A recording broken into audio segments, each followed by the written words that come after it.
Kate Reed, what's the main thing you've learned in your lifetime so far? Skip, the main thing I've learned so far is to slow down. That was the main thing. Timeless wisdom shared by our wise guest, Kate Reed, here on the Main Thing podcast in February 2023. Her wisdom resonated with us, perhaps rather deeply. You spoke up. You said, "We want more from these wise thought leaders." We heard you loud and clear, and so we are reconnecting with a few of our most popular guests from past seasons. We'll revisit those guests and revisit their wisdom, their main thing. What will we find? Some say true north will always be true north. Others say there's nothing permanent except change. Has it remained the primary driving force in their life? Or has something new taken that place of prominence in their hearts and minds? Here in this special episode of Wisdom Revisited, we'll find out how each prior guest has applied and perhaps even evolved their wisdom. But first, a bit of background on Kate Reed. Much has changed since Kate first joined us 3 years ago. First and foremost, Kate took the entrepreneurial leap and left her 9-to-5 job to focus on her startup, Wonder and Grow. Today, she focuses full-time on providing coaching and consulting services as a mindfulness guide with multiple certifications. Kate helps groups and individual clients build mindfulness practices and connect with nature to overcome stress, anxiety, and burnout. Most recently, Kate experienced a brain injury, and we'll engage in a very deep, authentic conversation about how that's affected her, how she's coping and recovering, and along the way, we'll have some advice for you and others. Kate Reed, who's a wife and mother of 2 teenage children, joined us from her home in Elkins, West Virginia. Now, here's our Wisdom Revisited conversation with Kate Reed. Enjoy. Kate Reed, welcome back to the Main Thing podcast. Hi, thanks for having me. Yeah, it's been a few years since you've been on, and it's so great to get you back. And this morning, we're going to revisit your wisdom that you shared with us in 2023 and talk about what's been going on with you since then. But thank you for making time to visit with us. Yeah, I'm really excited. I can't believe it's been 3 years. It's so hard to believe. I know a lot's changed since you shared your Main Thing wisdom with us in February of 2023. Of course, you stepped out of your day job and being a full-time employee into an entrepreneurial pursuit and took the leap into full-time business ownership. What's that journey been like, Kate? Oh my gosh. As I was reflecting on this prior to our call, so much came up for me because the career I was in leadership, West Virginia, that lasted 12 years. So all of my 30s and into my 40s, when I was in the midst of raising kids and all that. And as I look back at that time, it was such good work. And I gave everything I had into that. Yeah. And the relationships mattered to me in that work so much. My mentor, my boss, Pam Ferris, she was so influential in my life in so many ways. And I continue to use so many words that she shared with me in my day-to-day life. Aww. Lessons I learned from there. But somewhere along the line, it was the day-to-day that really stopped feeling challenging to me, and it didn't feel in alignment anymore. But it was the connection that kept me there for so long. So it really was. Like the people, I love meeting people. I love talking to other people in West Virginia who have this deep desire to make an impact. So that's super valuable to me. And once I lost that spark of, okay, what I'm doing today in this work, it just didn't feel right. And at that time, I was growing Wonder and Grow at the same time. So that was an 8-year journey up into that point, almost. That was a side hustle while you were full-time employed with Leadership West Virginia. Yes. Was your full-time job. And so when I left, I was in charge of all the communications around Leadership West Virginia. I was also doing a good bit of training for the cohorts. In every cohort, we would do practices around intentional listening and sharing. So I led a lot of that work. And that was really the bridge for me between the work I did with Wonder and Grow and Leadership West Virginia, was being able to share that resilience and mindfulness in conversation and authenticity. And I love that. So I was doing that when I left Leadership West Virginia. It was Valentine's Day, February 14th, 2025 was my last day. I love how you ramped it up slowly and also how you wrapped up the other position. You honored it by stepping out slowly and intentionally over a very careful, long exit path. What did it take to make that decision to take the leap into being a full-time business owner? Sure. Was there some fear there? Yeah, that's an Yeah. understatement, I think. I think that's why it took so long, because Wonder and Grow had been growing alongside it. Well, it would have been about 7 years at the time. So we started Wonder and Grow in 2018. Yeah. It was designed on purpose as a nonprofit to Hmm. really bring, at the time when we started it, was to bring youth in connection with nature through very simple ways that we were accustomed to growing up, but then also bring in those mindfulness-based practices around that. So I had extensive training in mindful outdoor leadership over the course of 2 years to Yeah. do that. But it was really very much purpose driven. So I didn't really think of it as something I would grow into full time when we Hmm. started Wonder and Grow. And when I say we, I want to just emphasize with Valerie Hart, my partner in Wonder and Grow. It was almost like a tension started building in me that I couldn't ignore, because that work felt so much more meaningful. And as we expanded into more and more work with youth, so many adults were coming to us and saying, "Hey, I need this too.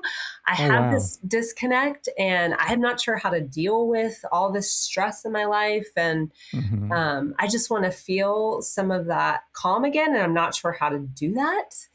So we started doing more with adults, and that led to some of the retreats like you had been with us. But that tension just became so much, I couldn't ignore it. Isn't it interesting how, let's say, when we approach midlife or enter into midlife, that meaning, doing meaningful work and having meaning in our lives becomes just so elevated and so important to us? You're full time running and growing, Wonder and Grow. What were some surprises that came as you started doing that full time? So surprises. It's so interesting to me because when I think about the hard stuff, it's logistics, it's building programs, it's finding clients, it's making all those finances work. How do all these pieces fit together? Yeah. Um, and those are hard. I don't want to negate any of that, because running a business is just hard logistically. But Yeah. really, the biggest surprise for me has been all this inner work that was required of me, because I've done a lot of inner Okay. work too. But it's really held up a mirror to the way that I operate professionally in a way that employment never did. I know when I feel best is when I have these routines in place, but I also recognize, even stepping out of the grind of day to day, 9 to 5, that this desire to work didn't just go away. Like I wasn't Mm. like, oh, I have all this space in my calendar to do what I want. That did not happen. So, I had to open up to processes in a new way and Yeah. think about my fears a lot, because a lot of that had to do with worthiness of like being in running a business, worthiness of, can I do this? Am I an expert? Does anyone even care? Can we probe into that for a moment? Yeah, absolutely. Do you battle the desire to like always be productive and checking boxes and producing work output and staying busy? How does that live within you? Sure. I would not say that I have this desire to stay busy, because I've worked through that and Good. I don't. I think it's the opposite of that, of wanting to have more space in my day to day, but realizing also too, I have clients I want to show up for. That's really meaningful to me. So Of what course. happens is I kind of get lost in that work that I enjoy. Mm. So I can easily lose track of time. So I Yeah. have to set alarms on my phone. I have to set boundaries around that. Everyone is aware in my house that 6:30 is when I end work regardless, Okay. and I do not have my computer open after that. So I've had to set up accountability around that, because I get lost in it. That's really what Yeah. it is. I mean, with my kids, Charlotte, I want my daughter especially, and my son, of course, I want them to see someone who's working towards something they really want. So Yeah. that modeling matters to me.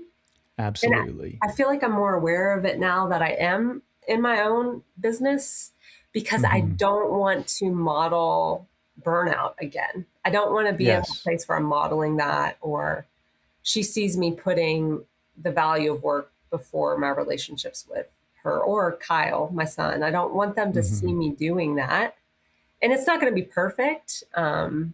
So I think that awareness around my family has definitely increased, Yeah. because that was part of the reason I wanted to start a business, was to be able to spend more time with them and have that freedom. So I've been able to take more time and take the snow days off and go snowboarding. And we've had a lot more flexibility around that, doing some of the things we really love. Is there anything else that completes that story? Yeah, actually, my relationship with Valerie, I'd love to share a little bit about that. Yeah. So How you're that you're shifted. co you're co-founder. Valerie and I, we started Wonder and Grow as best friends. So we've known each other since 1992. We met at the Girl Scout camp Yeah. back when we were in fifth grade. And uh, running a business with your best friend is really difficult. And we didn't realize that until about 2 years ago, when things really started picking up. Right. Because, and there genuinely could have been a fracture there, where this tension in business was putting a strain on a relationship. But every single time, and we were even reflecting on this last night, every single time as things evolve and change, we have come out stronger. Hmm. And that does not happen. I don't think and I hear it all the time. You can't have a business with your best friend. You don't start a business with your family members. But I Okay. think what's been different here is we've been willing to put our friendship first every time, Ah. because if it meant choosing between the business or friendship, it was always going to be the friendship.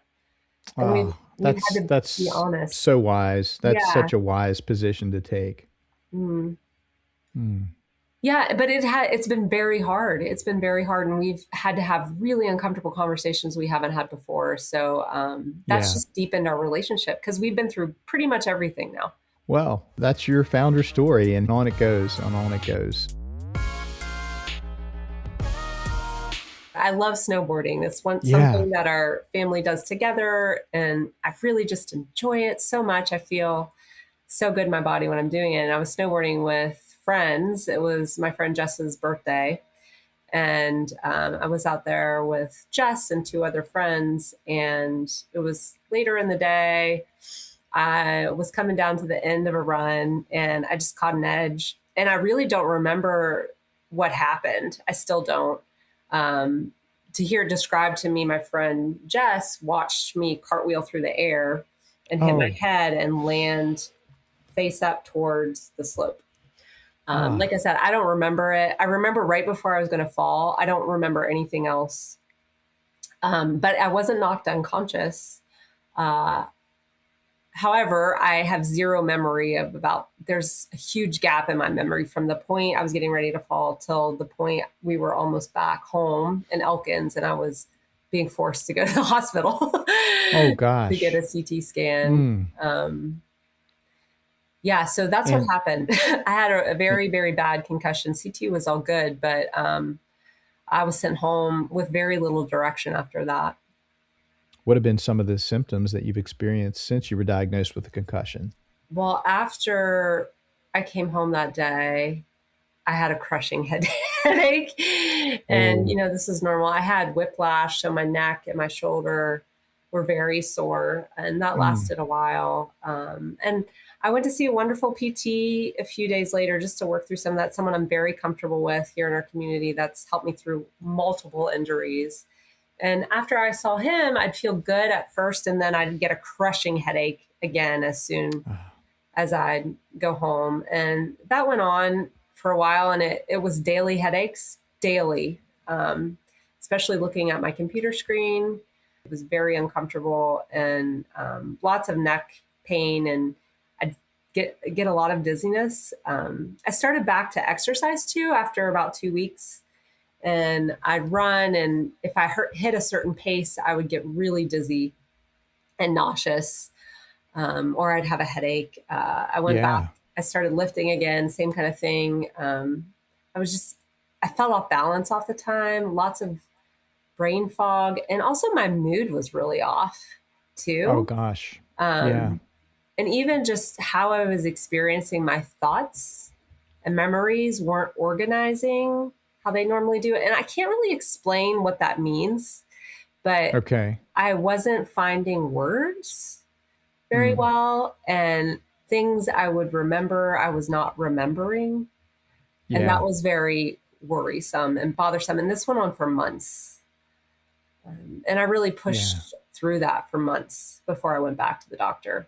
So I went back to my GP initially, and we went through everything and did some labs just to make sure that everything else was all on the up and up. And Hmm. it was. And she said, well, some thoughts here because, yeah, you followed a concussion protocol. I've had 2 other concussions in my life. And she said, but you really didn't rest. I thought I was doing all the things. I Oh, was, because I'm very much a rule follower, very much yeah. so.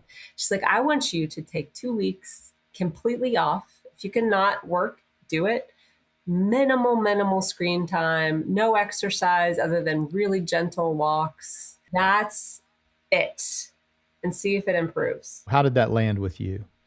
Shock. And I did. I sat with her. I went 2 weeks.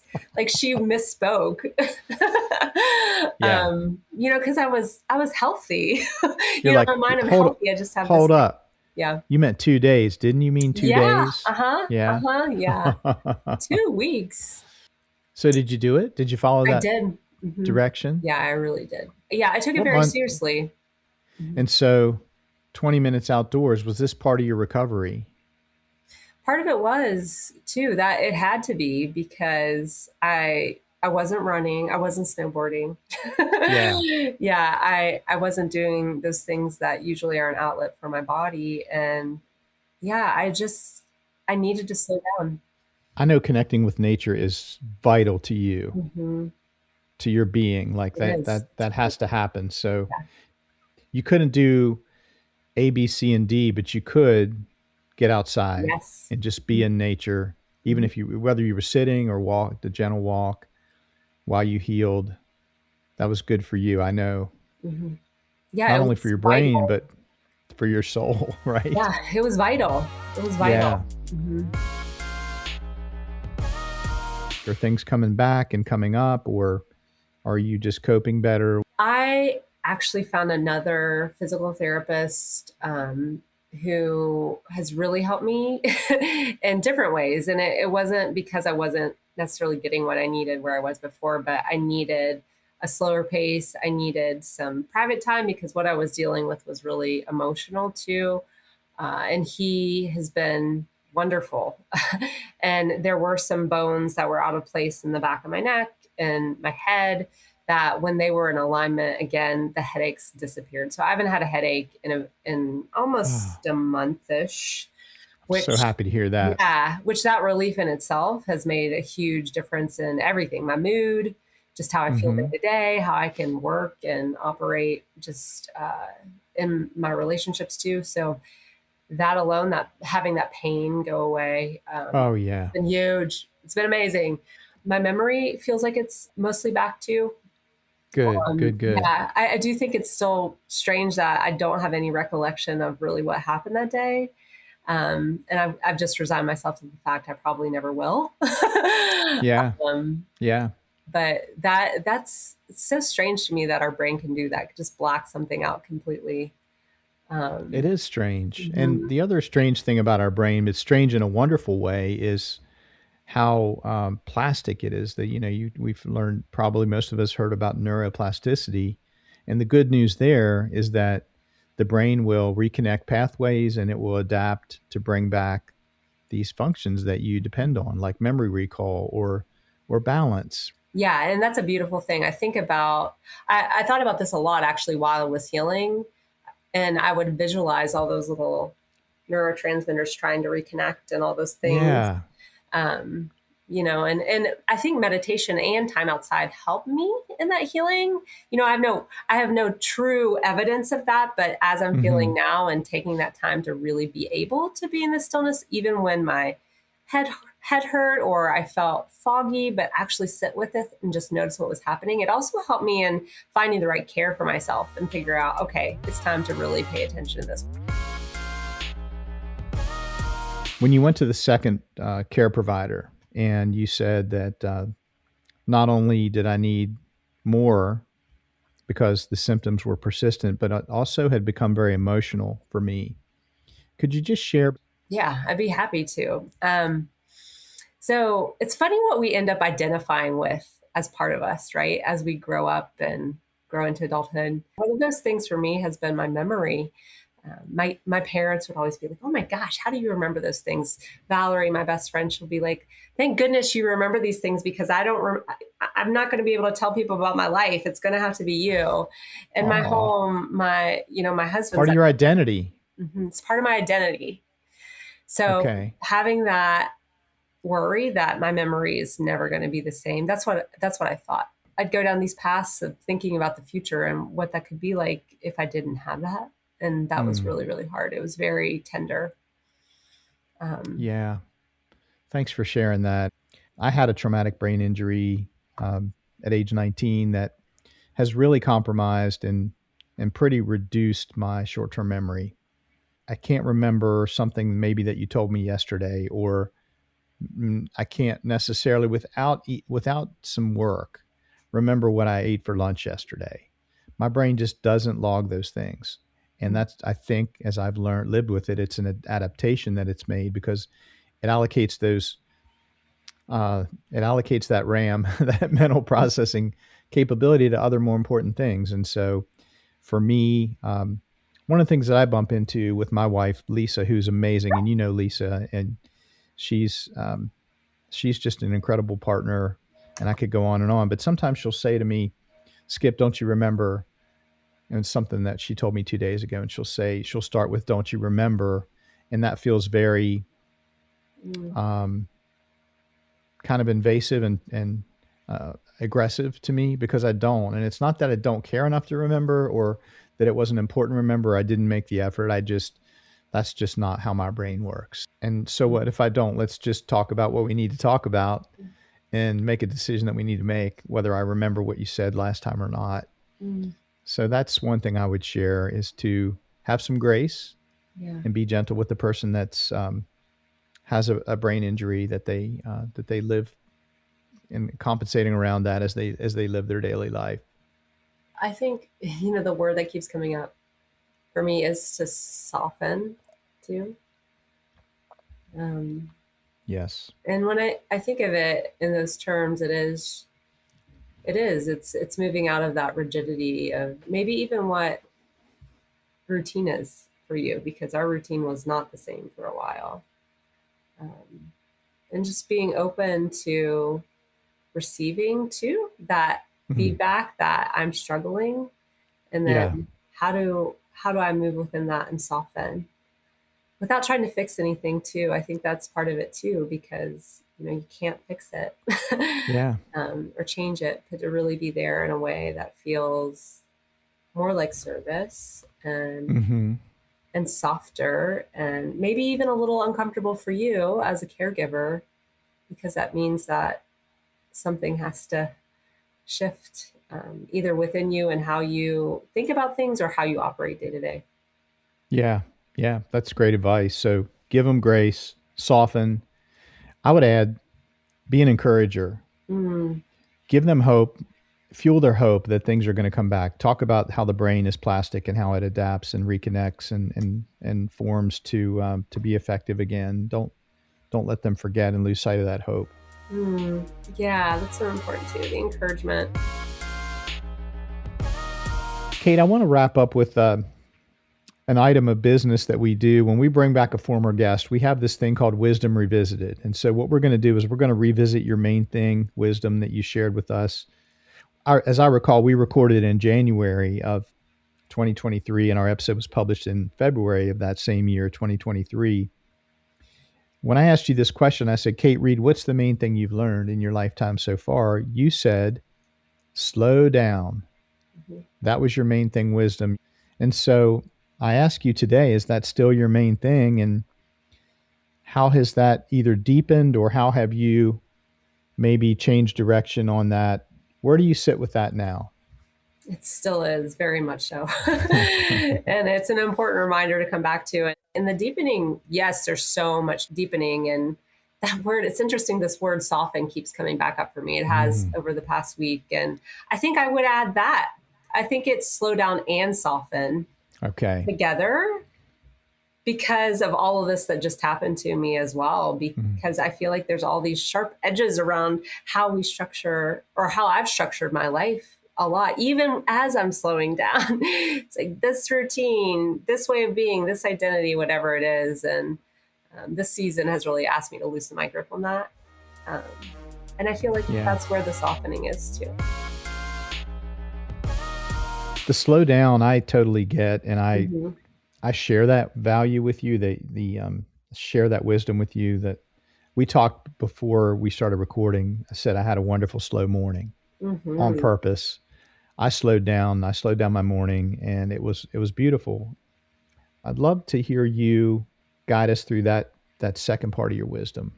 Yeah, absolutely. So when I think of softening, and this is a learning actually that's come to be with me recently too. I was at a mostly silent eco-dharma retreat last week for 5 days, spending 15 hours in silence a day. Oh, wow. And part of the instruction when we were on the land was to slow down, of course, to sense, and you know this very well, sense through all of, sight, hearing, smell, sound, all those beautiful things that bring us pleasure.